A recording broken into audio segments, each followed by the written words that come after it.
नमस्कार, आप देख रहे हैं दूरदर्शन समाचार। आपके साथ मैं हूं पराक्रम सिंह शेखावत। बताएंगे आपको दिन भर से जुड़ी महत्वपूर्ण खबरें। समाचार की शुरुआत करेंगे सुर्खियों के साथ। प्रधानमंत्री मोदी ने पूर्णिया जनसभा में दोहराई बिहार के विकास की प्रतिबद्धता। कांग्रेस आरजेडी को बताया बिहार के सम्मान और पहचान के लिए खतरा। कहा घुसपैठियों को बचाने में लगे विपक्ष को जनता देगी मुंहतोड़ जवाब। प्रधानमंत्री के बिहार दौरे से राज्य को मिली विकास की नई बयार। पूर्णिया हवाई अड्डे के नए अंतरिम टर्मिनल भवन के साथ बिहार मखाना बोर्ड का मिला उपहार। 40,000 करोड़ रुपए की लागत की विकास परियोजनाओं का शिलान्यास और उद्घाटन। प्रधानमंत्री नरेंद्र मोदी ने कोलकाता में 16वें संयुक्त कमांडर्स के सम्मेलन का किया उद्घाटन। सशस्त्र बलों की बेहतर परिचालन तत्परता के लिए एकजुटता, आत्मनिर्भरता और नवाचार पर दिया जोर। विषम परिस्थितियों में सशस्त्र बलों के साहस और शौर्य की सराहना।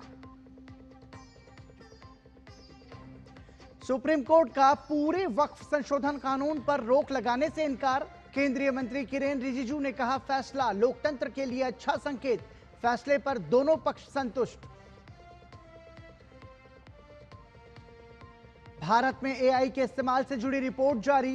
केंद्रीय वित्त मंत्री निर्मला सीतारमण ने इनोवेशन पर दिया जोर। कहा तेजी से एआई को अपना रहे हैं भारतीय उद्योग। वहीं आईटी मंत्री अश्विनी वैष्णव ने विकसित भारत के लिए एआई को बताया महत्वपूर्ण। और सुर्खियों की बात खबरों पर नजर विस्तार से।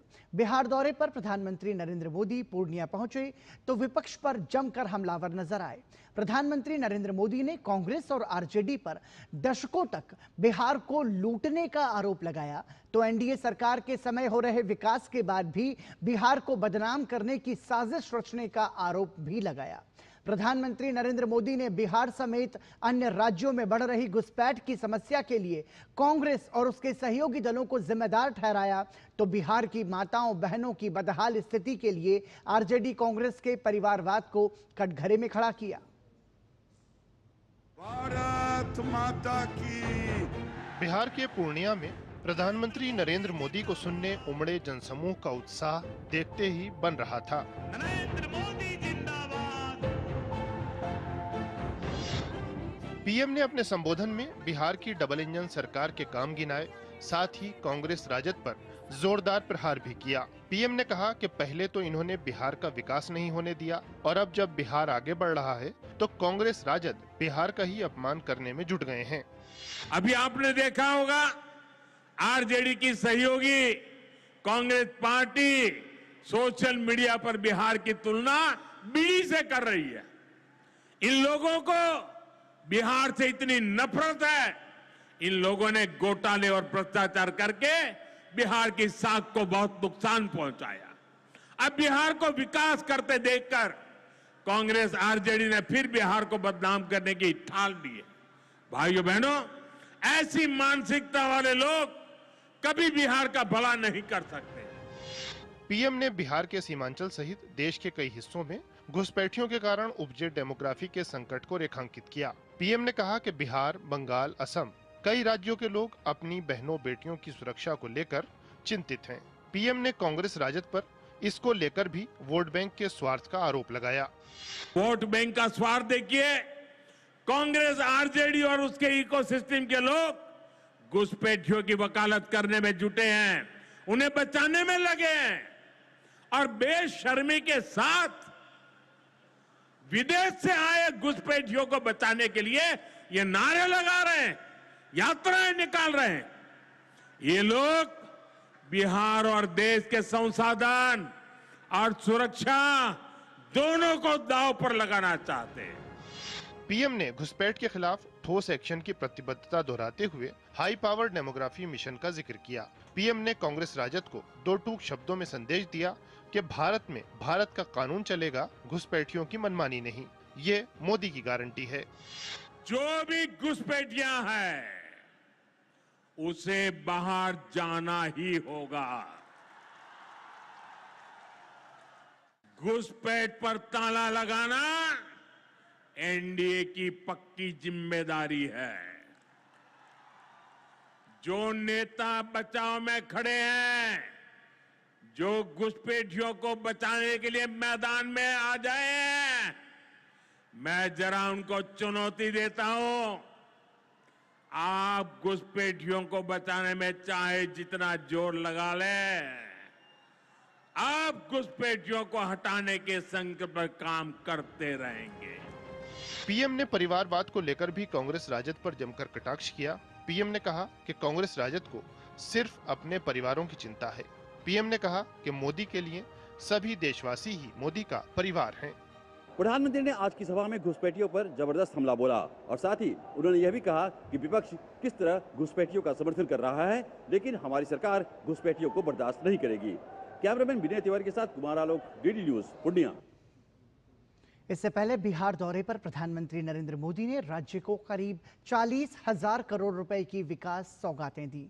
इन विकास परियोजनाओं में एयरपोर्ट से लेकर रेल जैसी ढांचागत परियोजनाएं शामिल हैं, तो बिहार के आम लोगों को अनेकों सामाजिक योजनाओं का सीधा लाभ भी दिया गया। प्रधानमंत्री नरेंद्र मोदी ने आज बिहार के मखाना किसानों के लिए मखाना बोर्ड का शुभारंभ किया, तो डबल इंजन सरकार से बिहार को तेजी से आगे बढ़ाने के आंकड़े भी पेश किए। बिहार में पूर्णिया हवाई अड्डे के नए टर्मिनल भवन का प्रधानमंत्री नरेंद्र मोदी के हाथों शुभारंभ हुआ।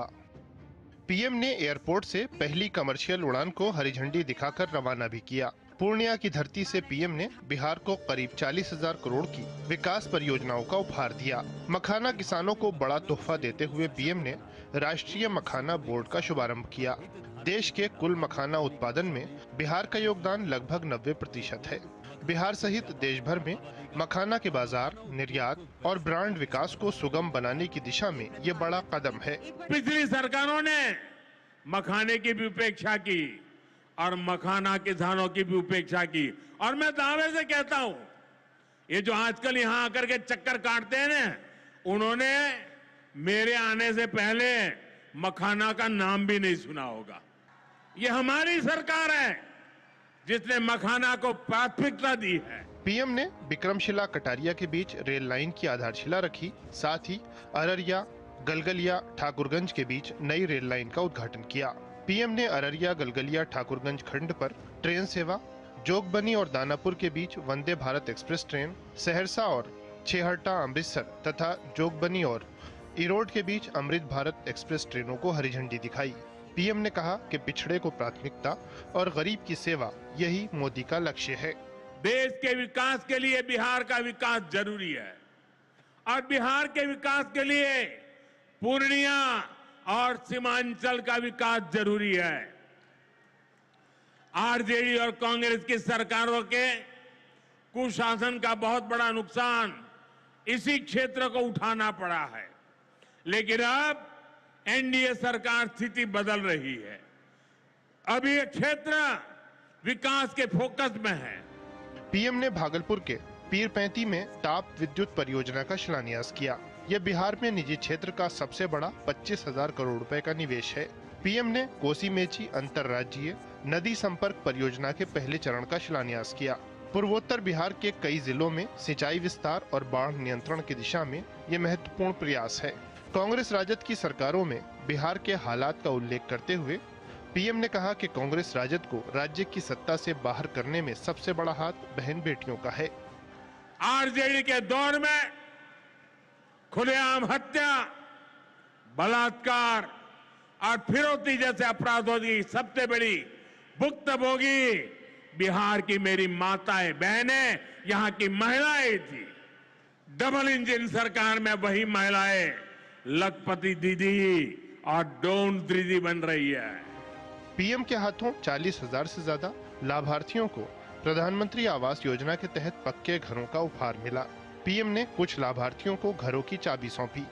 पीएम ने राष्ट्रीय गोकुल मिशन के अंतर्गत परियोजना का शुभारंभ किया। साथ ही बिहार में DAY NRLM के अंतर्गत क्लस्टर स्तरीय फेडरेशनों को लगभग 500 करोड़ रुपए का सामुदायिक निवेश कोष भी वितरित किया। भारत माता की, ब्यूरो रिपोर्ट, भारत माता डीडी की। न्यूज। बहुत बहुत धन्यवाद। प्रधानमंत्री नरेंद्र मोदी ने कोलकाता में संयुक्त कमांडर सम्मेलन 2025 के दौरान सुरक्षा स्थिति और रक्षा तैयारियों की समीक्षा की। प्रधानमंत्री ने सशस्त्र बलों की बेहतर परिचालन के लिए संयुक्तता, आत्मनिर्भरता और नवाचार पर जोर दिया। प्रधानमंत्री को ऑपरेशन सिंदूर के बाद बनी न्यू नॉर्मल की परिस्थितियों को लेकर नई तैयारियों के साथ साथ उभरती तकनीक एवं रणनीति के बीच फ्यूचर वॉर फेयर के बारे में जानकारी दी गई। प्रधानमंत्री मोदी ने पिछले 2 वर्षों में लागू किए गए सुधारों और अगले 2 वर्षों की योजना की भी समीक्षा की। प्रधानमंत्री ने ऑपरेशन सिंदूर की सफलता और राष्ट्र निर्माण, संघर्ष क्षेत्रों से भारतीय नागरिकों की सुरक्षित वापसी के साथ साथ मित्र देशों को मानवीय सहायता और आपदा राहत प्रदान करने में महत्वपूर्ण भूमिका के लिए सशस्त्र बलों की सराहना की। रक्षा क्षेत्र में 2025 को सुधारों का वर्ष मानते हुए उन्होंने रक्षा मंत्रालय को भविष्य की चुनौतियों का सामना करने और किसी भी स्थिति पर विजय पाने के लिए अधिक आत्मनिर्भरता और नवाचार के लिए ठोस कदमों को तेजी से लागू करने का निर्देश दिया। बैठक में रक्षा मंत्री राजनाथ सिंह, राष्ट्रीय सुरक्षा सलाहकार अजीत डोभाल, रक्षा राज्य मंत्री संजय सेठ, सीडीएस जनरल अनिल चौहान, तीनों सेना प्रमुख और कई अन्य वरिष्ठ अधिकारी मौजूद रहे। वक्फ कानून पर सुप्रीम कोर्ट में लंबी चली सुनवाई के बाद सर्वोच्च अदालत ने अंतरिम फैसला सुनाया।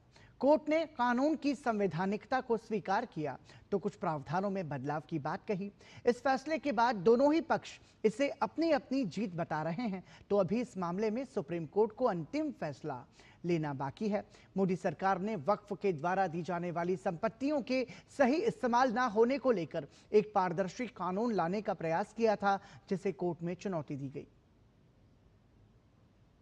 सुप्रीम कोर्ट ने वक्फ कानून को चुनौती देने वाली याचिकाओं पर आज बड़ा फैसला सुनाया। कोर्ट ने वक्फ की कुछ धाराओं पर आंशिक रोक लगाई है। मुख्य न्यायाधीश बीआर गवई ने साफ किया कि इस पूरे कानून पर रोक लगाने का कोई आधार नहीं है। वहीं केंद्रीय मंत्री किरेन रिजिजू ने कोर्ट के फैसले का स्वागत करते हुए इसे लोकतंत्र के लिए अच्छा संकेत बताया है। वक्फ अमेंडमेंट एक्ट में जो प्रावधान है वो संपूर्ण रूप से पूरे मुस्लिम कौम के लिए फायदा पहुंचाने वाला है और वक्फ बोर्ड के माध्यम से जो मिसयूज होते थे, प्रॉपर्टी जो मिसयूज कब्जा करते थे, वो भी बंद हो जाएगा और वक्फ प्रॉपर्टी से जो भी फायदा होगा वो मुस्लिम महिलाओं के लिए, मुस्लिम बच्चों के लिए, यतीम के लिए, जो बेघर है, जो मुसलमानों में भी जो गरीब है, जो पिछड़ा है, उनके लिए काम आने वाला है। वक्फ कानून को चुनौती देने वाली याचिकाओं पर अंतरिम आदेश को लेकर वक्फ अधिनियम को लेकर बनी जेपीसी के अध्यक्ष रहे भाजपा सांसद जगदम्बिका पाल ने संतोष जाहिर किया। जो कानून पारित हुआ वो कानून वैध है। अब उसके कुछ प्रोविजंस पे जो स्टे किया है उस पे निश्चित तौर से सरकार उस पे विचार करेगी। जो सुप्रीम कोर्ट के फैसले उसके आलेख में उस पे कार्रवाई करेगी। नए वक्फ कानून को लेकर दोनों पक्षों की ओर से संतोष जाहिर किया गया है। जो लोग कहते थे ना, लोग गुमराह कर रहे थे कि साहब पूरा एक्ट ही खतरनाक है और पूरा एक्ट इनवैलिड है, गैर कानूनी है, फला आर्टिकल के खिलाफ है, फला आर्टिकल के खिलाफ है, तो वो चीजें तो बहुत स्पष्ट हो चुकी हैं। हाँ बिल्कुल, मैंने अभी लोगों के बयान सुने, मुझे तो दोनों पक्ष ही संतुष्ट नजर आए आज के जजमेंट से। ये एक इंटरिम फैसला है। इसमें जो हम लोगों की डिमांड थी कि कंप्लीट एक्ट पर स्टे हो, वो नहीं डिमांड फुलफिल हुई है, लेकिन उसके बावजूद भी काफ़ी रिलीफ कोर्ट ने दी है, उसको हम लोग वेलकम करते हैं। मुख्य न्यायाधीश बीआर गवई की अगुवाई वाली बेंच ने नए कानून के तहत वक्फ करने वालों को कम से कम 5 साल से मुस्लिम होने की अनिवार्यता पर रोक लगा दी है। कोर्ट ने कहा कि ये रोक तब तक जारी रहेगी जब तक राज्य सरकार ये तय करने के लिए कोई व्यवस्था नहीं देती कि कोई व्यक्ति कम से कम 5 साल से मुस्लिम है या नहीं। साथ ही कोर्ट ने कानून की धारा 3C खंड 1 के अमल पर रोक लगा दी है, जिसमें कहा गया था कि अगर वक्फ के नियंत्रण वाली किसी संपत्ति के सरकारी होने का आरोप लगता है तो कलेक्टर द्वारा जांच रिपोर्ट आने तक उसे राजस्व उद्देश्य के लिए वक्फ की संपत्ति नहीं माना जाएगा। साथ ही कोर्ट ने कहा कि सेंट्रल वक्फ काउंसिल में 4 और राज्य वक्फ बोर्ड में 3 से ज्यादा गैर मुस्लिम सदस्य नहीं होने चाहिए। कोर्ट ने कहा कि जहां तक संभव हो बोर्ड का CEO मुस्लिम समुदाय से होना चाहिए। रजिस्ट्रेशन को लेकर अदालत ने कहा कि ये व्यवस्था नई नहीं है। कोर्ट ने यह भी कहा कि अगर विधायिका को लगता है कि वक्फ संपत्तियों का दुरुपयोग किया जा रहा है और नए कानून के बाद रजिस्ट्रेशन के लिए वक्फ डीड अनिवार्य है तो इसे मनमाना नहीं कहा जा सकता है। आंध्र प्रदेश के उदाहरण का हवाला देते हुए कोर्ट ने कहा कि वहां वक्फ बोर्ड ने हजारों एकड़ सरकारी भूमि को वक्फ संपत्ति के रूप में अधिसूचित कर दिया था, जिसे अंततः सुप्रीम कोर्ट ने रद्द कर दिया। Bureau report, DD news. विकसित भारत के संकल्प को पूरा करने में आर्टिफिशियल इंटेलिजेंस कैसे मददगार साबित हो सकता है, इस विषय पर दिल्ली में एक बड़ा कार्यक्रम हुआ। मोदी सरकार आर्टिफिशियल इंटेलिजेंस के साथ साथ नियमों को बनाने और उन्हें लागू करने पर तेजी से काम कर रही है, तो एआई के प्रति लोगों को जागरूक करने पर भी फोकस है। एआई जीवन के हर पहलू को बदलने का काम कर रहा है, इसलिए मोदी सरकार देश में एआई को लेकर तेजी से काम कर रही है और नई तकनीकों को विकसित करने के लिए एक बड़ा इकोसिस्टम भी बना रही है। वित्त मंत्री निर्मला सीतारमण ने कहा है कि यदि आर्टिफिशियल इंटेलिजेंस एआई तेजी से आगे बढ़ रहा है तो नियमों को भी उसी गति से क्रियान्वित होने की आवश्यकता है। वित्त मंत्री ने नई दिल्ली में विकसित भारत के लिए एआई की रूपरेखा और फ्रंटियर टेक रिपोजिटरी पर नीति आयोग की रिपोर्ट जारी करते हुए ये बात कही। उन्होंने कहा कि लोगों को इसके प्रति जागरूक होना चाहिए, लेकिन नैतिकता से पीछे नहीं हटना चाहिए। AI should help us give solutions for better city urban areas which exist and for newer urban centers that we may plan. I think we need to have a greater understanding that AI probably is capable of giving us in situ solutions without having to remove people from where they are, but keep them there, but give them the solutions which has been waiting for decades. इलेक्ट्रॉनिकी और सूचना प्रौद्योगिकी मंत्री अश्विनी वैष्णव ने कार्यक्रम को संबोधित करते हुए कहा कि एआई जीवन के हर पहलू को मौलिक रूप से बदलने जा रहा है। उन्होंने भारत के लिए एआई प्रौद्योगिकियों को विकसित करने और अपनाने में अग्रणी होने के महत्व पर बल देते हुए कहा कि एआई हाल ही के दशकों में सबसे बड़े तकनीकी परिवर्तन के रूप में उभरा है और इसका प्रभाव इंटरनेट के समान होगा। Telecom technology, semiconductors, electric vehicles, biotech, some of the most complex engines, quantum, rare earth, and a few more. These are technologies which we will have to master, we'll have to adopt, we'll have to develop talent pipeline, and we will have to make sure that we remain in the frontier. And over a period of last few decades, the biggest change which has happened and the biggest factor which has joined this constellation of technologies is AI. AI is also going to fundamentally change the way we work, the way we live. नई दिल्ली के NDMC convention centre में आयोजित कार्यक्रम में नीति आयोग और नीति frontier tech hub ने एक विस्तृत रिपोर्ट जारी कर एआई को भारत की अर्थव्यवस्था के लिए निर्णायक साधन बताया। रिपोर्ट विकसित भारत के लिए एआई त्वरित आर्थिक विचार के अवसर में ये विजन दिखाया गया है। रिपोर्ट के अनुसार एआई अपनाने और रिसर्च व डेवलपमेंट में बदलाव के जरिए भारत 2035 तक अनुमानित $6.6 ट्रिलियन के जीडीपी को बढ़ाकर $8.3 ट्रिलियन तक पहुंचा सकता है। Bureau report, DD news. Delhi और एनसीआर क्षेत्र में डेंगू की रोकथाम और नियंत्रण को लेकर केंद्रीय स्वास्थ्य मंत्री जेपी नड्डा ने एक उच्च स्तरीय समीक्षा बैठक की अध्यक्षता की। बैठक में दिल्ली, हरियाणा, राजस्थान और उत्तर प्रदेश के वरिष्ठ अधिकारियों सहित म्युनिसिपल कॉरपोरेशन के अधिकारियों ने हिस्सा लिया। समीक्षा बैठक में दिल्ली और गाजियाबाद के महापौर भी मौजूद थे। बैठक में डेंगू की स्थिति, नगर निकायों की तैयारियों, अस्पतालों की व्यवस्था और राज्य सरकारों की पहल की विस्तार से समीक्षा हुई। विशेष रूप से इस वर्ष अधिक वर्षा और लंबे समय तक खिंचे मानसून से उत्पन्न चुनौतियों पर चर्चा हुई। इस मौके पर दिल्ली के स्वास्थ्य मंत्री डॉक्टर पंकज कुमार सिंह ने कहा कि डेंगू से निपटने के लिए दिल्ली पूरी तरह से तैयार है।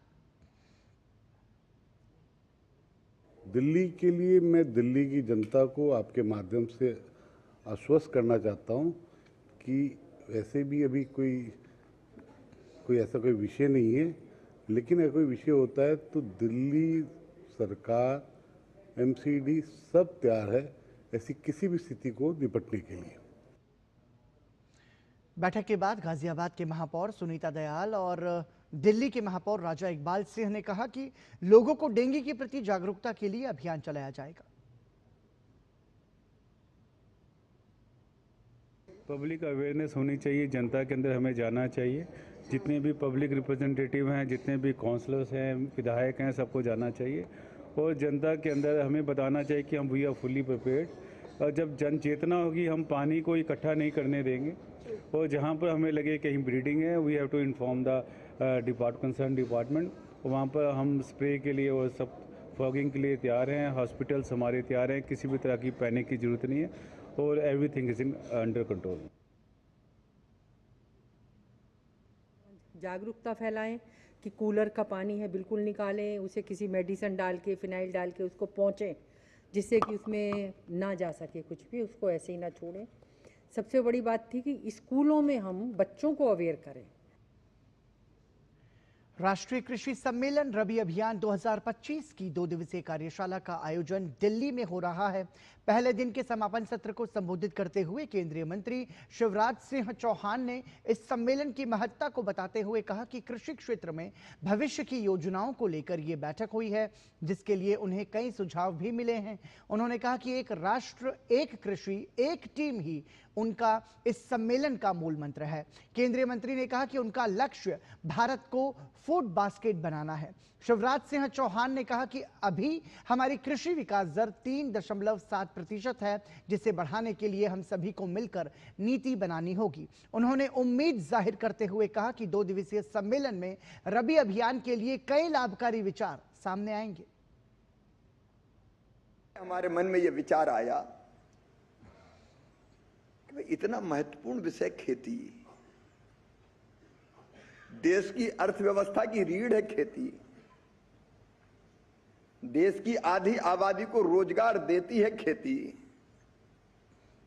देश को आत्मनिर्भर बनाने का सबसे महत्वपूर्ण माध्यम है खेती, और उस खेती के लिए इतना समय ना दें। राज्यों से व्यापक पैमाने पर चर्चा भी ना हो, और इसलिए तय किया कि रवि कॉन्फ्रेंस 1 दिन की नहीं होगी, 2 दिन की होगी। केंद्रीय उपभोक्ता मामले, खाद्य एवं सार्वजनिक वितरण मंत्री प्रहलाद जोशी ने 89वें अंतर्राष्ट्रीय इलेक्ट्रो टेक्निकल आयोग की आम बैठक के उद्घाटन समारोह के उद्घाटन भाषण को संबोधित करते हुए कहा कि आज भारत दुनिया की चौथी अर्थव्यवस्था है जो निरंतर क्लीन एनर्जी के माध्यम से दुनिया की अर्थव्यवस्था में अपनी सशक्त भूमिका निभा रहा है। हमारा लक्ष्य 2030 तक ग्रीन हाइड्रोजन हब बनना है। उन्होंने दुनिया भर से आए प्रतिनिधियों को संबोधित करते हुए कहा कि भारत की महंगाई दर पूरी तरह से नियंत्रण में और अपने निम्न स्तर पर है। And digital infrastructure. The Indian government's production-linked incentive scheme, Mega Industrial Corridor, Semicon India program and high-impact investments are powering India's emergence as the global hub for the electronics and semiconductors, and our simultaneous focus on solar energy, EV production and National Green Hydrogen Mission further underlines our commitment to the clean energy technologies. The sustainable expansion of India's electro-technical sector is being actively shaped by progressive initiatives such as National Green Hydrogen Mission. India is going to become the green hydrogen hub by 2030. केंद्रीय मंत्री किरेन रिजिजू ने आज मुंबई विश्वविद्यालय में सांस्कृतिक अध्ययन केंद्र के निर्माण के लिए भूमि पूजन किया, साथ ही आधारशिला भी रखी। इस अवसर पर संबोधन के दौरान केंद्रीय मंत्री किरेन रिजिजू ने कहा कि ये महज एक शुरुआत नहीं है, बल्कि भारत की सांस्कृतिक विरासत में निहित उसके उज्जवल भविष्य की मजबूत नींव रखने का प्रयास है। वहीं रिजिजू ने प्रधानमंत्री नरेंद्र मोदी के 2047 तक विकसित भारत के दृष्टिकोण को दोहराया और विश्वास व्यक्त किया कि भारत इस लक्ष्य को प्राप्त करने के लिए सही राह पर है। मॉरिशस के प्रधानमंत्री नवीन चंद्र रामगुलम भारत की 8 दिवसीय राजकीय यात्रा पर हैं। इस दौरान मॉरिशस के प्रधानमंत्री ने तिरुपति स्थित तिरुमला मंदिर में पूजा अर्चना की। उत्तर प्रदेश के लखनऊ में CSIR स्टार्टअप कॉन्क्लेव 2025 के समापन समारोह का आयोजन किया गया। कार्यक्रम में केंद्रीय मंत्री जितेंद्र सिंह मुख्य अतिथि के रूप में शामिल हुए। इस अवसर पर विभिन्न संस्थानों के मध्य महत्वपूर्ण MOU का आदान प्रदान भी हुआ।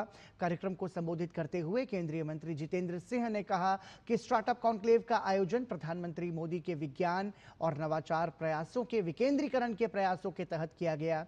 साथ ही उन्होंने कहा कि इससे छोटे और महत्वाकांक्षी शहरों तक पहुंच सुनिश्चित होती है, जहां नवाचार के लिए अपार संभावनाएं हैं। केंद्रीय गृह मंत्री अमित शाह ने सोशल मीडिया प्लेटफॉर्म X पर लिखा कि मोदी सरकार भारत के सभी एंटी नारकोटिक्स टास्क फोर्स को एकजुट करके ड्रग्स के खतरे को खत्म करने के लिए दृढ़ संकल्पित है। कल दिल्ली में राज्यों के एंटी नारकोटिक्स टास्क फोर्स प्रमुखों के दूसरे राष्ट्रीय सम्मेलन को संबोधित करेंगे गृह मंत्री अमित शाह। साथ ही नशा उन्मूलन अभियान का उद्घाटन करते हुए 4,794 करोड़ रुपए के मूल्य की नशीली दवाओं को नष्ट भी करेंगे। केंद्रीय मंत्री हरदीप सिंह पुरी ने वाराणसी में जिले के विकास के लिए जिला विकास समन्वय एवं निगरानी समिति दिशा की बैठक की अध्यक्षता की। बैठक में लिए गए निर्णयों के बारे में जानकारी देते हुए उन्होंने कहा कि वाराणसी में पहले से ही काफी विकास कार्य हुए हैं जो संतोषजनक हैं। जो योजनाएं संचालित हो रही हैं वो अपने संपूर्ण अवस्था को प्राप्त कर रही हैं और इससे लोगों को लाभ पहुंच रहा है। सरकारी स्कीम्स हैं, परियोजनाएं हैं, उनका रिव्यू किया गया और उनकी रेट ऑफ इम्प्लीमेंटेशन पे चर्चा हुई। और जो मुझे इस मीटिंग से स्ट्रेंथ मिली है कि इसमें कोई दो राय नहीं है। सब लोग चाहते हैं कि जो योजनाएं हैं उनको उनकी इम्प्लीमेंटेशन और जो आगे काम होना है उस पर हम लोग सब मिलकर काम करें। साथ ही केंद्रीय मंत्री ने कहा कि इथेनॉल को लेकर किसी भी प्रकार का भ्रम किसी को नहीं होना चाहिए। भारत सरकार ने 2022 तक 10% इथेनॉल और 2030 तक 20% इथेनॉल की ब्लेंडिंग का लक्ष्य रखा था। अच्छी बात यह है कि यह समय से पूर्व हो गया है। निर्णय लिया था कि नवंबर 2022 तक 10% एथेनॉल ब्लेंडिंग कर लेंगे। ये जो हमारा ऑब्जेक्टिव था ये 5 महीने पहले ही हो गया था। दूसरा हमने ऑब्जेक्टिव कहा 20% एथेनॉल ब्लेंडिंग वो 2030 तक होगी, वो भी हमने 5-6 साल पहले कर लिया है। केंद्रीय वित्त मंत्री निर्मला सीतारमण ने नई दिल्ली में HSBC के ग्रुप चेयरमैन सर मार्क ई टकर और बोर्ड के सदस्यों के साथ एक महत्वपूर्ण बैठक की। इस बैठक का मुख्य फोकस भारत की विकास गाथा और सरकार की प्रमुख नीतियां रहीं। वित्त मंत्री ने विकसित भारत और आत्मनिर्भर भारत के लक्ष्यों को रेखांकित किया। साथ ही सस्टेनेबिलिटी और आर्टिफिशियल इंटेलिजेंस को अपनाने पर जोर दिया। इस दौरान HSBC के चेयरमैन ने भारत के निरंतर विकास और सरकार के आर्थिक सुधारों विशेषकर टैक्सेशन में हुए बदलावों की सराहना की। केंद्र सरकार ने GST को लेकर एक साथ कई बड़े ऐलान किए हैं जिससे आम आदमी से लेकर किसानों तक को बड़ी राहत मिली है। सबसे पहले बात किसानों की, जिन्हें सरकार ने पटना से लेकर पूरे देश में बड़ी सौगात देते हुए ट्रैक्टर से लेकर खाद और सिंचाई उपकरणों पर GST की दरों में भारी कटौती की है। ये नई दरें 22 सितंबर से लागू होंगी। सरकार के फैसले के मुताबिक ट्रैक्टर, वानिकी, बागवानी मशीन, हार्वेस्टिंग और थ्रेशिंग मशीन जैसी मशीनों पर लगने वाला 12% GST अब केवल 5% ही लगेगा। इसके साथ ही 12 तरह के जैव कीटनाशकों और प्राकृतिक मेंथॉल पर भी GST दर 12% से घटाकर 5% कर दी गई है। पटना में किसानों और ट्रैक्टर एजेंसी मालिकों ने इस फैसले का स्वागत करते हुए कहा कि इससे कृषि लागत में कमी आएगी और उन पर पड़ने वाला आर्थिक बोझ भी कम होगा। सरकार का जो ये कदम रहा है GST कम करने का, ये बहुत ही सराहनीय है। और मैं देख पा रहा हूँ कि बहुत सारे ऐसे किसान थे जो रैंक पे लेके ट्रैक्टर चलाते थे और वो लोग भी अब इंक्वायरी कर रहे हैं ट्रैक्टर लेने के लिए, क्योंकि वो लोग देख पा रहे हैं जो काफ़ी डिस्काउंट हो पा रहा है। हमारे हर मॉडल वाइज 18,000 से 80,000 तक का डिस्काउंट हो पा रहा है GST कम होने की वजह से। किसानों को मिले इस राहत के साथ ही सरकार ने जीएसटी की पूरी संरचना में भी एक ऐतिहासिक बदलाव किया है। प्रधानमंत्री नरेंद्र मोदी के नेतृत्व में जीएसटी की 4 स्लैब व्यवस्था को अब 2 स्लैब में बदल दिया गया है। राजस्थान में उप मुख्यमंत्री प्रेमचंद बैरवा के क्षेत्र दूदू में लोगों ने इसे दिवाली से पहले का उपहार बताया है। जीएसटी स्लैब में हुए इस सुधार का दूदू में व्यापारियों, किसानों और आम लोगों ने पूरे उत्साह के साथ स्वागत किया है। ये तो बहुत अच्छा काम किए हैं भारत सरकार, जो कि लाभ मिल रहा है। और ट्रैक्टर खरीदने में जो सुविधा हुई है, ऐसा सुविधा इससे पहले कभी नहीं हुआ था, तो अभी मिल रहा है। इससे किसान जो है तरक्की करेंगे, आगे बढ़ेंगे। भारत सरकार जो भी किसान के लिए किए हैं बहुत अच्छा किए हैं। बहुत दिन से लगभग भाड़ा पे लेके चला रहे हैं ट्रैक्टर। बहुत बार ग्रेड के कारण हम गाड़ी नहीं ले पा रहे थे। अब जो है सरकार जो घोषणा की है केंद्र सरकार नरेंद्र मोदी जी, जो बहुत अच्छा रहा। 7% जो जीएसटी घटा, इसके उपलक्ष्य में हम लोग जो है गाड़ी लेने के लिए सोच रहे हैं। शोरूम पे आए हुए हैं आज बुकिंग के लिए। जो हम लोग 22 तारीख के बाद जो निर्णय होगा सरकार, उसके बाद हम लोग ट्रैक्टर।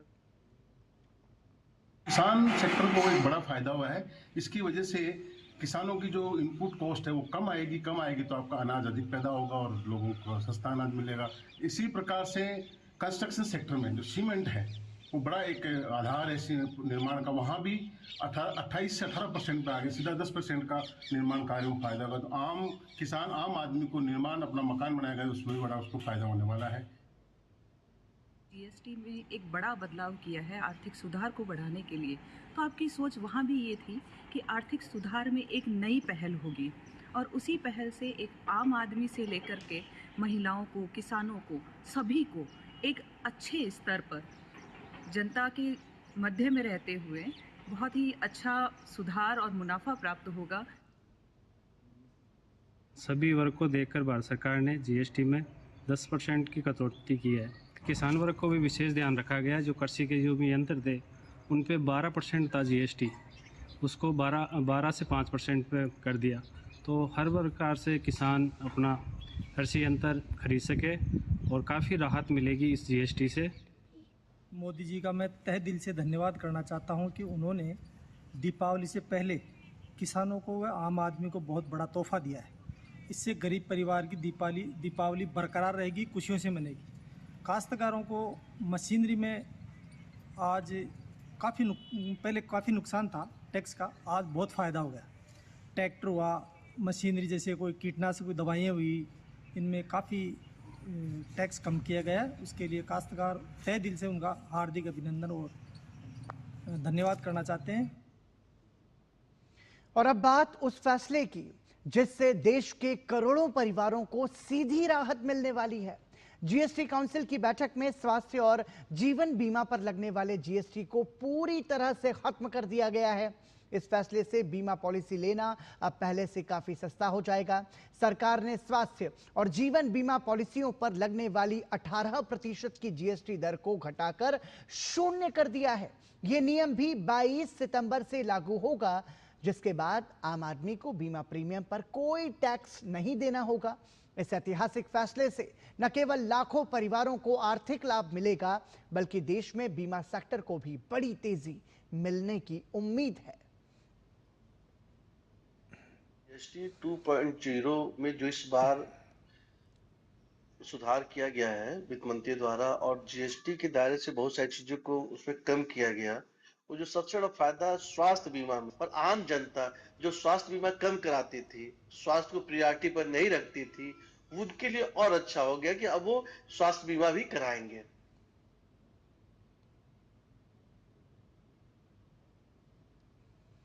इंश्योरेंस पे जीएसटी होना बड़ा घातक था, उसकी वजह से बर्डन पड़ रहा था। जिस देश में 90% लोग गरीब हों, वहाँ इंश्योरेंस पे जीएसटी बड़ी भारी पड़ रही थी। ये हटा के बहुत ही बढ़िया निर्णय है सरकार का, बहुत अच्छा निर्णय, और इससे इंश्योरेंस का कारोबार बढ़ेगा और काफी ठीक ठाक 18% काफी बड़ा अमाउंट होता है। इसका सकारात्मक असर पड़ेगा, इंश्योरेंस दूर दूर तक पहुंचेगा। जीएसटी के हेल्थ इंश्योरेंस पे 0 हो जाने की वजह से सबसे बड़ा लाभ उन लोगों को है जो गरीब थे, जो कभी हेल्थ इंश्योरेंस के बारे में नहीं सोचते थे। वजह क्या थी कि वो बजट उनको बहुत ज़्यादा लगता था, लेकिन अब ये जीरो हो जाने से सबसे बड़ा उनका फायदा हुआ है कि वो अब अपना आसानी से उसकी किस्त अदा कर सकते हैं और आसानी से उसको करा सकते हैं, अपना हेल्थ इंश्योरेंस करा सकते हैं। त्योहारी सीजन से ठीक पहले आम लोगों के लिए एक राहत भरी खबर आई है। सरकार ने बेकरी उत्पादों पर लगने वाले जीएसटी में भारी कटौती की है, जिससे अब केक और पेस्ट्री खाना सस्ता हो जाएगा। जीएसटी काउंसिल ने इन उत्पादों पर लगने वाली जीएसटी दर को 18% से घटाकर सीधे 5% कर दिया है। यह नया नियम 22 सितंबर से पूरे देश में लागू होगा, जिसके बाद उपभोक्ताओं को इन मीठे व्यंजनों के लिए कम कीमत चुकानी होगी। इस फैसले का बेकरी उद्योग पर क्या असर पड़ेगा और ग्राहकों को असल में कितना फायदा होगा, इसी को समझने के लिए हमारे संवाददाता गिरीश निशाना ने केक्स एंड मोर के प्रबंध निदेशक सचिन नरूला से खास बातचीत की। जीएसटी की नई दरों में केक, पेस्ट्री समेत बेकरी के कई उत्पादों में कमी की गई है। कौन कौन से हैं ये उत्पाद, इस पर ज़्यादा बात करने के लिए हमारे साथ मौजूद हैं सचिन नरूला जी, जो केक एंड मोर से हैं। सबसे पहले तो मैं हमारी सरकार का शुक्रिया अदा करता हूं, जिन्होंने हमारे देश के हित में, हमारी जनता के हित में इतना सोचा और इतनी भारी गिरावट करी जीएसटी के दरों में। 18% से सीधा 5% तक लेके आ गए। तो जो मैं, जहाँ तक मेरी नॉलेज है, ऑलमोस्ट सभी प्रोडक्ट के अंदर काफ़ी गिरावट करी गई है। चाहे वो चॉकलेट हो, चाहे वो प्रीमिक्स हो, चाहे वो क्रीम्स हो, सभी के अंदर गिरावट करी गई है। आगामी 22 सितंबर के बाद कौन कौन से ऐसे उत्पाद होंगे जिसमें जो है रेट कम होगा? अगर सारे दुकानदार भाई और जितने हमारे मैन्युफैक्चरर हैं, स्पेशली मैं रिक्वेस्ट करूंगा आपके माध्यम से हमारे सभी मैन्युफैक्चरर से कि जो मोदी जी ने चाहा है कि हमारी जनता को बेनिफिट मिले, वो आप प्रोवाइड करें। जो रेटों के अंदर गिरावट आनी चाहिए वो गिरावट लेके आए। तो अगर ये सब होता है तो सभी प्रोडक्ट के अंदर भारी गिरावट देखने को मिलेगी। केक की बात की जाए, पेस्ट्री की बात की जाए, बिस्किट की बात की जाए, चॉकलेट की बात की जाए, अब ये किस दर में रहेगी? जैसे हमारे चॉकलेट के प्राइस की अगर हम बात करते हैं, 18% जीएसटी थी उस पर, अब वो सीधा गिरा के 5% कर दी गई है। 13% का बेनिफिट जो है वो बहुत बड़ा बेनिफिट है, कोई 1-2% का डिफरेंस नहीं है। 13% के अंदर बेनिफिट के अंदर अगर हम लेके आते हैं तो मुझे ऐसा लगता है कि हाफ केजी केक पे सीधे 50 रुपए का अंतर जरूर आना चाहिए, जो कि एक बहुत बड़ा अंतर है। उपभोक्ताओं को काफ़ी फायदा मिलने वाला है 22 सितंबर के बाद। बिल्कुल मिलने वाला है सर। मोदी जी ने कदम ही ऐसा उठाया कि एक एक इंसान को बेनिफिट मिलेगा इस बार। ये हिंदुस्तान के इतिहास में पहली बार ऐसा हुआ है कि इतनी भारी गिरावट करी गई है जीएसटी के दरों में। तो ये सचिन नरूला जी तो बता रहे थे कि पहली बार इस तरह से 18% से सीधा 5% जीएसटी की दरें की गई हैं, इसमें केक, पेस्ट्री समेत चॉकलेट और बेकरी आइटम शामिल हैं। कैमरामैन भीम सिंह के साथ गिरीश निशाना, डीडी न्यूज, दिल्ली। साइकिल पर भी जीएसटी दर 12% से घटाकर 5% कर दी गई है। इससे साइकिलें खरीदने वाले उपभोक्ताओं को सीधा लाभ होगा और वो सस्ती साइकिल खरीद सकेंगे। कितनी होंगी ये सस्ती, इस पर खास बातचीत की हमारे संवाददाता गिरीश निशाना ने मेहता इंडस्ट्री के पुनीत मेहता से। हम इस समय मौजूद हैं दिल्ली की झंडेवालान साइकिल मार्केट में। मेहता इंडस्ट्री के पुनीत मेहता हमारे साथ हैं। सर, जीएसटी की जो नई दरें लागू हो रही हैं, 5% तक हो रही हैं, किस तरह देखते हैं आप? सबसे पहले तो अपनी गवर्नमेंट का थैंक्स करना चाहेंगे कि ये जो बेनिफिट है उन्होंने एंड कंज्यूमर्स के बारे में सोचा और वो बेनिफिट हर कस्टमर की पॉकेट में आएगा। यार वो एक्चुअल बेनिफिट है। मतलब मैं तो सेलर हूँ सिर्फ बाइसिकल्स का, लेकिन मैं एज अ परचेजर की बात करूँ तो मैं परचेज तो बहुत सारी चीज़ें करूँगा। तो वो जो रिडक्शन है वो बेनिफिट मेरी पॉकेट में हैप्पीनेस बढ़ाएगा। तो डेफिनेटली वो हेल्प करता है। We are very thankful to the government की, हमारे प्राइम मिनिस्टर जी को और फाइनेंस मिनिस्टर को, कि उन्होंने प्राइजेस कम किए हैं और वो बेनिफिट हम रेडी हैं आगे पास करने के लिए। तो जैसे जैसे हम बात करेंगे, जैसे हम साइकिल्स की बात करें तो 12% की जगह 5% रिडक्शन हुआ है प्राइस का, 12% से 5% आया है। अगर साइकिल की कीमत अगर 20,000 रुपये है तो 20,000 पे आप 7% देखोगे तो वो बहुत कंसिडरेबल अमाउंट है।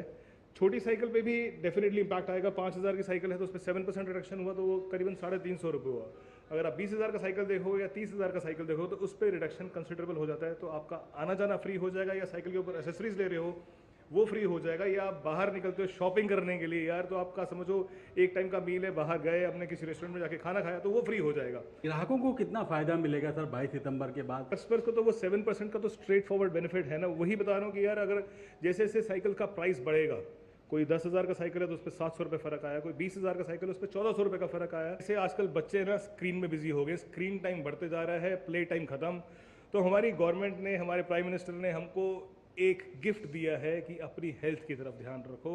साइकिल्स के प्राइजेस कम कर दिए, 12% GST जगह 5% हो गया है, तो वो बेनिफिट आप लीजिए, बेनिफिट उठाइए उस चीज़ का, अपनी हेल्थ में भी इन्वेस्ट करो, स्क्रीन टाइम छोड़ो, ऑफलाइन में आओ। वो होता है ना कि your online makes you happy but make your offline happy too, कि बाहर निकलो, साइकिल चलाओ, हेल्थ का ध्यान रखो, अपने हेल्थ पे इन्वेस्ट करो। ये थे पुनीत मेहता जो बता रहे थे कि आगामी 22 सितंबर से लोगों को इसका सीधा फ़ायदा मिलेगा। जहां पहले 12% GST इस पर चुकानी हो रही थी, तो अब ये केवल 5% ही GST लगेगी साइकिलों के ऊपर। कैमरामैन भीम सिंह के साथ गिरीश निशाना, DD news, Delhi. UNICEF India ने प्रेस इन्फॉर्मेशन ब्यूरो के सहयोग से मुंबई में बाल गैर संचारी रोगों पर एक मीडिया कार्यशाला का आयोजन किया, जिसमें स्वास्थ्य क्षेत्र के विशेषज्ञों को राज्य में बाल गैर संचारी रोगों की वर्तमान स्थिति और रोकथाम एवं प्रबंधन की रणनीतियों पर चर्चा करने के लिए एक मंच प्रदान किया। इस सत्र में जन जागरूकता बढ़ाने में प्रभावी संचार के महत्व पर भी जोर दिया गया और मीडिया कर्मियों को समुदायों से जुड़ने के लिए मार्गदर्शन किया गया। इस बात पर ध्यान दिया गया कि महाराष्ट्र में बाल गैर संचारी रोग एक मूक आपातकाल के रूप में उभर रहे हैं। महाराष्ट्र में यूनिसेफ के प्रमुख संजय सिंह ने बचपन में होने वाली गैर संचारी बीमारियों को इस समय की सबसे गंभीर लेकिन कम पहचानी जाने वाली चुनौतियों में से एक बताया। We are having this workshop on non-communicable diseases focused on children, and as you might be aware that 74% deaths in the entire world happens due to NCD, and 2 out of 3 deaths in India is also because of NCD. Having said that, I call NCD in children as a silent emergency or a silent epidemic. In terms of building capacity, in terms of building awareness, Maharashtra has done a lot. We have achieved the SDG around under 5 mortality. So the newer challenges open in front of us is NCD, and I'm sure Maharashtra has always shown leadership on many issues, and NCD would be one issue wherein we will create examples. Delhi के आकाशवाणी भवन में दूरदर्शन का 66वां स्थापना दिवस मनाया गया। इस अवसर पर सांस्कृतिक कार्यक्रमों की प्रस्तुतियां दी गईं। क्या कुछ खास रहा, देखिए DD न्यूज की संवाददाता डॉक्टर सुयश शर्मा की ये खास रिपोर्ट।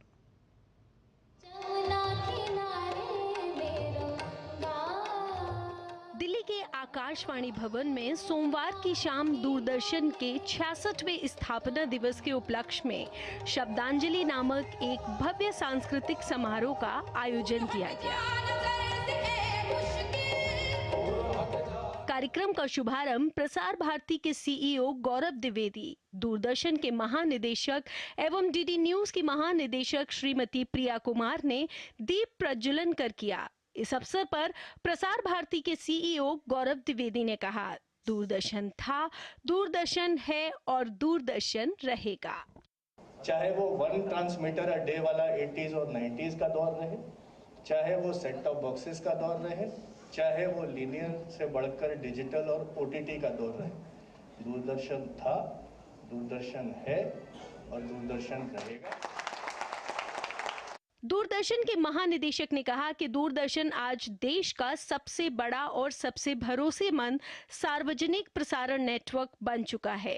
समारोह में दूरदर्शन की स्वर्णिम विरासत को याद करते हुए रामायण, महाभारत, बुनियाद और मालगुडी डेज जैसे ऐतिहासिक कार्यक्रमों को याद किया गया, जिन्होंने दशकों तक दर्शकों के दिलों में अमिट छाप छोड़ी। इस सांस्कृतिक संध्या की प्रभावशाली प्रस्तुति रही युवा गायिका मैथिली ठाकुर की भावपूर्ण गायन शैली। उन्होंने भजन और ठुमरी के माध्यम से भारतीय संगीत की गहराई और आध्यात्मिकता को मंच पर जीवंत कर दिया। दूरदर्शन से काफ़ी पहले से ही जुड़ाव है, नाता रहा है, और मेरा जो एक संगीत में जो एक सीखने का जो मेरा सफ़र शुरू हुआ था उसमें दूरदर्शन ने मैं काफ़ी हेल्प की, क्योंकि टीवी पे हम दूरदर्शन के अलग अलग प्रोग्राम्स लगा के, जिसमें रोज़ शाम को शास्त्रीय संगीत का परफॉर्मेंस होता था, तो वो देखते हुए मैं बड़ी हुई हूँ। और दूरदर्शन के फाउंडेशन डे पे मेरा खुद का आना, परफॉर्म करना, ये मेरे लिए एक बहुत बड़ी बात है। इसके अतिरिक्त वुसत इकबाल खान और आबाद अहमद की सूफी गायन प्रस्तुति ने समारोह को भक्ति और प्रेम की भावना से भर दिया। वहीं सुप्रसिद्ध नृत्यांगना टी रेड्डी लक्ष्मी द्वारा प्रस्तुत सीता रावण वादम ने कला, नारी शक्ति और सांस्कृतिक चेतना को दर्शकों के समक्ष अत्यंत प्रभावशाली ढंग से प्रस्तुत किया। बहुत ही मतलब खुशनसीबी है हम लोगों की। It's like once in a life time opportunity. Doordarshan Ramayan के साथ बहुत सालों से जुड़ा है। हम लोग भी रामायण को देखते हुए ही बड़े हुए हैं, तो एक इंस्पिरेशन रहा है रामायण को देख के। तो हमने कोशिश किया, पूरा कोशिश किया कि हम उस स्टैंडर्ड को मेंटेन करें हम अपने परफॉर्मेंस में। तो ऑडियंस भी बहुत अच्छा रिस्पॉन्स मिला है हम लोगों को, तो हमको बहुत खुशी है। शब्दांजलि समारोह सिर्फ एक स्मृति नहीं बल्कि एक सांस्कृतिक उत्सव बनकर उभरा। इसने न केवल दूरदर्शन की ऐतिहासिक यात्रा को सम्मानित किया बल्कि भारत की समृद्ध संस्कृति, कला और परंपराओं को एक नई ऊंचाई पर प्रस्तुत किया। डीडी न्यूज के लिए डॉक्टर सुयश शर्मा की रिपोर्ट। जम्मू कश्मीर के ताज़ा फल अब तेजी से देश के बाजारों तक पहुंच सकेंगे। सूचना और प्रसारण मंत्री अश्विनी वैष्णव ने एक्स पर एक वीडियो साझा कर लिखा कि पहली नियमित संयुक्त पार्सल उत्पाद रैपिड कार्गो सेवा parcel train Srinagar railway station से रवाना हुई। ये जम्मू कश्मीर के बडगाम को दिल्ली के आदर्श नगर से जोड़ेगी। इस सेवा के शुरू होने से जम्मू कश्मीर के आर्थिक एकीकरण और विकास की यात्रा को गति मिलेगी। ये मालगाड़ी सेवा परिवहन को तेज, सुरक्षित और अधिक किफायती बनाएगी। इस सेवा से कश्मीर के सेब और अन्य फल दिल्ली और देश के अन्य भागों तक बेहतर स्थिति में पहुंचाए जा सकेंगे। इसके औपचारिक उद्घाटन समारोह में उपराज्यपाल मनोज सिन्हा और पुलिस तथा नागरिक प्रशासन के अन्य वरिष्ठ अधिकारी मौजूद रहे। नॉर्मली रोड से 4-5 दिन लगते हैं, ये तो 24 घंटे के अंदर पहुंच जाएगी। कश्मीर के लोगों को बहुत बड़ा फायदा मिलेगा क्योंकि एश्योर्ड टाइम है और डेली चलेगी। हमारी अगली गाड़ी ऑलरेडी दिल्ली से कल वाली आ चुकी है, यहाँ पे आने वाली है और जो कल जाएगी, और इस तरह से लगातार ये सर्विस चलती रहेगी। तो इसलिए ये काफ़ी इम्पोर्टेंट है। मेरे हिसाब से तो ये बहुत ही बड़ा रेवोल्यूशन है इस सेक्टर के लिए। इस भूभाग में जो हॉर्टिकल्चर के लिए जम्मू कश्मीर माना जाता है, फ्रूट्स के लिए, इनके फ्रूट्स अब कम समय में और सस्ते में, कम लागत में, फास्टर तरीके से देश के दूसरे हिस्सों में पहुंचेंगे, जिससे फ्रूट्स की जो शेल्फ लाइफ होती है वो भी बढ़ जाएगी। ग्रोवर्स को काफ़ी ज़्यादा फायदा मिलेगा इससे। रोड के कंपैरिजन में इसके रेट्स भी कम है, रिस्क भी कम है और ये टाइमली पहुंचता है। अगर गाड़ी यहाँ से 24 घंटे में दिल्ली पहुंच जाती है, 24 से 33 घंटे में, जो भी टाइम लग जाए, इतने देर में ही दिल्ली पहुंच जाती है। ना आपको रास्ते का कोई परेशानी है, ना कोई दिक्कत है। भारत में 100 करोड़ से ज्यादा दूरसंचार ग्राहकों के लिए सेवाओं को सुव्यवस्थित करने की दिशा में एक महत्वपूर्ण कदम उठाते हुए दूरसंचार विभाग ने संचार साथी नवाचारी सिटीजन सेंट्रिक पोर्टल शुरू किया है। मई 2023 में लॉन्च किया गया ये पोर्टल देश भर के मोबाइल उपयोगकर्ताओं को डिजिटल सुविधाएं, पारदर्शिता और बेहतर नियंत्रण प्रदान करने का लक्ष्य रखता है। संचार साथी में मोबाइल पहचान प्रबंधन और संरक्षण के लिए विभिन्न सेवाएं शामिल हैं।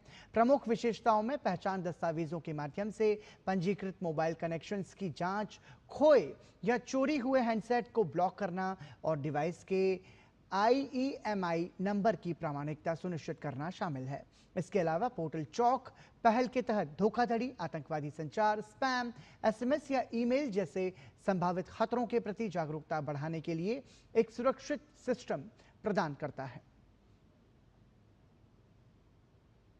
अरुणाचल प्रदेश की सबसे ऊंची चोटी 6,488 मीटर माउंट गोरीचैन पर भारतीय सेना की स्पीयर कोर का अभियान अंतिम चरण में पहुंच गया है। 20 अगस्त को शुरू हुए इस पर्वतारोहण में सैनिक कठिन मौसम और दुर्गम रास्तों के बीच साहस और अनुशासन का परिचय दे रहे हैं। यह अभियान युवाओं को प्रेरित करने और नागरिक सैन्य संबंधों को मजबूत करने की दिशा में एक महत्वपूर्ण कदम है। भारतीय नौसेना का स्वदेशी रूप से डिजाइन और निर्मित diving support vessel DSV INS निस्तार 14 सितंबर 2025 को सिंगापुर के चांगी पोर्ट पर पहुंचा। यह जहाज 15 सितंबर से पूर्वी बेड़े के नियंत्रण में बहुराष्ट्रीय अभ्यास पैसिफिक रीच 2025 XPR 25 में हिस्सा लेगा। 80% से अधिक स्वदेशीकरण के साथ बना निस्तार भारत की जहाज निर्माण में आत्मनिर्भरता का उदाहरण है। ये जहाज गहरे समुद्र में डाइविंग, रिमोट ऑपरेटेड व्हीकल और डीप सबमर्जेंस रेस्क्यू व्हीकल के लिए मदरशिप की भूमिका निभाएगा। पनडुब्बी बचाव इकाई पूर्व दक्षिण चीन सागर में द्विवार्षिक बचाव अभ्यास के लिए INS निस्तार का संचालन करेगी, जिसमें विभिन्न देशों के बचाव प्लेटफॉर्म्स की प्रक्रियाओं और तालमेल को बढ़ावा दिया जाएगा। राजस्थान के बांसवाड़ा जिले में माही बांसवाड़ा राजस्थान परमाणु विद्युत परियोजना अणुशक्ति विद्युत निगम लिमिटेड के तत्वावधान में स्थापित की जाएगी। परियोजना के तहत 4 यूनिट्स की स्थापना की जाएगी, जिससे जिले में विकास की नई संभावनाएं खुलेंगी।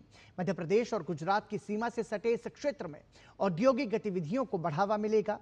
वहीं बांसवाड़ा के प्रसिद्ध पर्यटन और धार्मिक स्थलों के कारण पर्यटन सर्किट को भी नई दिशा मिलेगी। न्यूक्लियर पावर प्लांट से बांसवाड़ा जिले में रोजगार के बड़े अवसर पैदा होंगे। ये परियोजना न केवल ऊर्जा के क्षेत्र में आत्मनिर्भरता बढ़ाएगी, बल्कि बांसवाड़ा को दक्षिण राजस्थान का औद्योगिक और रोजगार केंद्र बनाने की दिशा में महत्वपूर्ण कदम साबित होगी। भारत के निर्यात ने इस साल एक नई रफ्तार पकड़ी है। अप्रैल से अगस्त 2025 के बीच भारत ने माल और सेवाओं का कुल निर्यात लगभग 349 अरब डॉलर किया है। यह पिछले साल की तुलना में करीब 6% ज्यादा है। अगर सिर्फ माल मर्केंटाइज की बात करें तो इस दौरान निर्यात 184 अरब डॉलर का रहा, जो पिछले साल से लगभग 2.5% से अधिक है। वहीं गैर पेट्रोलियम निर्यात में भी शानदार उछाल दिखा और ये 158 अरब डॉलर तक पहुंच गया, जो करीब 7.3% की वृद्धि है। अगस्त 2025 में कई सेक्टर्स ने मिलकर निर्यात को गति दी। अगस्त 2025 में इलेक्ट्रॉनिक सामान, इंजीनियरिंग सामान, रत्न और आभूषण, पेट्रोलियम उत्पाद और दवाइयां एवं औषधियां जैसे प्रमुख सेक्टर्स में माल निर्यात की वृद्धि रही है। इलेक्ट्रॉनिक सामान, जिसका निर्यात एक साल में लगभग 26% बढ़ा है। इंजीनियरिंग सामान, जिसमें करीब 5% की वृद्धि हुई। रत्न और आभूषण, जिनका निर्यात 15% से अधिक बढ़ा। पेट्रोलियम उत्पाद, जिनकी मांग ने निर्यात को 6.5% बढ़ाया। दवाइयां और औषधियां, जिनका निर्यात करीब 60% तक बढ़ा। भारत के सेवाओं के क्षेत्र ने अगस्त 2025 में बेहतर प्रदर्शन किया है। अनुमान के मुताबिक इस अवधि में सेवाओं का निर्यात बढ़कर 34.06 अरब अमेरिकी डॉलर पहुंच गया, जबकि अगस्त 2024 में यह 30.36 अरब डॉलर था। सेवाओं के क्षेत्र में निर्यात लगभग 12% की वृद्धि दर्ज की गई निर्यात में। वहीं सेवाओं का आयात भी इस दौरान बढ़ा है। अगस्त 2025 में सेवाओं का आयात 17.45 अरब अमेरिकी डॉलर रहा, जो पिछले साल अगस्त 2024 के 16.46 अरब डॉलर से अधिक है। आंकड़े ये बताते हैं कि भारत का निर्यात लगातार मजबूत हो रहा है और कई उद्योग इसमें महत्वपूर्ण भूमिका निभा रहे हैं। सेवाओं के व्यापार में भारत की स्थिति मजबूत बनी हुई है और निर्यात की जो रफ्तार है वो आयात की तुलना में कहीं अधिक तेज है। नेपाल में पिछले सप्ताह हुई हिंसा के बाद बनी अंतरिम सरकार ने कामकाज संभाल लिया है और नेपाल तेजी से अब पटरी पर वापस लौट रहा है। नेपाल के अंतरिम प्रधानमंत्री सुशीला कार्की ने अपने मंत्रिमंडल के सहयोगियों को शामिल किया तो कई फैसले लेकर जनता का विश्वास कायम करने का प्रयास भी किया है। नेपाल के शहरों से कर्फ्यू हटा लिया गया है तो भारतीय सीमा पर भी हालात तेजी से सामान्य हो रहे हैं। शांति बहाली की कोशिशों के बीच नेपाल के बाजारों में भी रौनक लौटने लगी है। नेपाल में प्रदर्शन, भारी हिंसा और केपी शर्मा ओली के पीएम पद से इस्तीफा देने के बाद अब धीरे धीरे शांति बहाल हो रही है। नेपाल के अंतरिम प्रधानमंत्री सुशीला कार्की की सिफारिश पर राष्ट्रपति भवन शीतल निवास में अंतरिम मंत्रिमंडल में 3 मंत्रियों ने शपथ ली। जनहित से जुड़े मुद्दों पर कानूनी लड़ाई के लिए प्रसिद्ध रहे ओम प्रकाश आर्यल गृह और कानून मंत्रालय का कार्यभार संभालेंगे। ओम प्रकाश आर्यल काठमांडू के मेयर बालेन शाह के कानूनी सलाहकार भी रह चुके हैं। वहीं वित्त विभाग के लिए चुने गए रामेश्वर खन्नल एक अनुभवी नौकरशाह और पूर्व वित्त सचिव हैं। 3 दशकों से अधिक समय से सार्वजनिक सेवा में उन्हें एक सतर्क, टेक्नोक्रेट और व्यवहारिक नीति निर्माता के रूप में प्रतिष्ठा प्राप्त है। उन्हें सहकारी विकास, राजस्व नीति, बजट योजना और सार्वजनिक खरीद, अधिक आधुनिक लेखा पद्धतियों और राजस्व आधार को मजबूत करने के प्रयासों में व्यापक अनुभव है। वहीं ऊर्जा, शहरी विकास और भौतिक अवसंरचना मंत्रालय का जिम्मा कुलमन घिसिंग को दिया गया है। कुलमन घिसिंग इससे पहले नेपाल विद्युत प्राधिकरण के कार्यकारी निदेशक भी रह चुके हैं और उन्हें विद्युत प्राधिकरण के लिए भारी राजस्व सृजन के साथ साथ पुरानी बिजली कटौती को समाप्त करने का श्रेय दिया जाता है। नेपाल में वरिष्ठ अधिवक्ता सबिता भंडारी को नेपाल की पहली महिला अटॉर्नी जनरल बनाया गया है। पिछले दिनों नेपाल में सोशल मीडिया पर प्रतिबंध और कथित भ्रष्टाचार के खिलाफ जेनजी युवाओं की ओर से व्यापक स्तर पर विरोध प्रदर्शन हुआ और पुलिस फायरिंग में बड़ी संख्या में युवाओं की मौत हो गई, जिसके बाद हिंसा भड़क गई। इसके बाद प्रधानमंत्री केपी शर्मा ओली को अपने पद से इस्तीफा देना पड़ा और सुशीला कार्की को नेपाल का अंतरिम प्रधानमंत्री नियुक्त किया गया। प्रधानमंत्री सुशीला कार्की ने साफ कहा है कि उनकी टीम का मकसद सत्ता में बने रहना नहीं, बल्कि देश की सेवा करना है। Bureau report, DD news. और इसी के साथ समाचार में अभी के लिए इतना ही, लेकिन डीडी न्यूज पर खबरों का सफर लगातार जारी है। हमें और हमारी पूरी टीम को दीजिए अनुमति। नमस्कार।